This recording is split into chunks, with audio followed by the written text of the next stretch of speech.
She dug her head into his shoulder, clinging to the familiar comfort of his body. He loved her. He'd always loved her.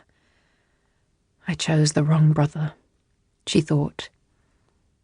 Inside the house, a door slammed. We need to go, he repeated.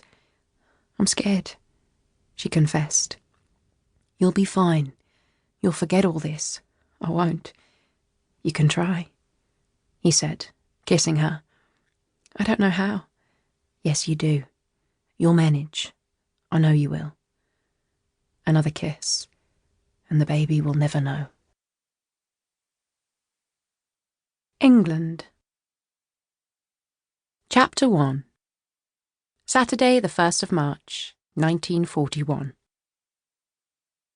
The milk train from Exeter St David's to Paddington was near empty, and at a standstill on the wrong side of the Devon border, thanks to bomb damage down the line. Rose, who'd got up before dawn to catch it, was on her way to the Goring Hotel in Victoria. A 25th birthday afternoon tea with her Uncle Lionel and older brother Joe. It wasn't her birthday, but since that fell on the 29th of February, it was as close as she was going to get to one until the next leap year in 1944. Another 5 minutes, and you'd have skipped the date entirely. Her parents could always be relied upon to write in a card from wherever in the world they happened to be based. Ceylon, for the time being. Just a fraction too impatient to arrive at your own party. Tiny, perfect, but with such a pair of lungs. The way you used them, we were sure you'd realised your blunder. She almost felt like wailing now. Not over today's party, which she was relaxed enough about getting to. She didn't have to be at Victoria until 3. But the much-needed trip to the shop she'd planned to squeeze in first, and for which she'd risen so painfully early. She hardly relished the prospect of Oxford Street's queues on a Saturday, but stockings, hard enough to come by in London, were as rare as bananas in Devon, and she was on her last pair. Shivering in the frozen carriage, she huddled into her coat, stared through the window, out at the fog of steam and morning mist, the sheep clustered on the icy fields, and thought longingly of her rickety bed, the warmth of her landlady's flannel sheets, and the extra hour she might as well have stolen between them.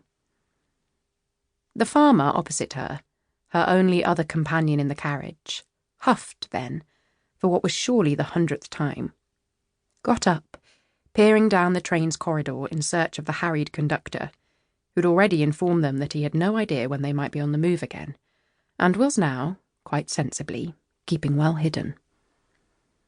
The farmer had told Rose at the start of their journey that it was imperative he wasn't late into Reading. Imperative. He was on his way to a weekend meeting of the regional agricultural committees. He'd sounded rather proud of the fact, and Rose had suspected he'd been waiting for her to ask him more about the day's proceedings.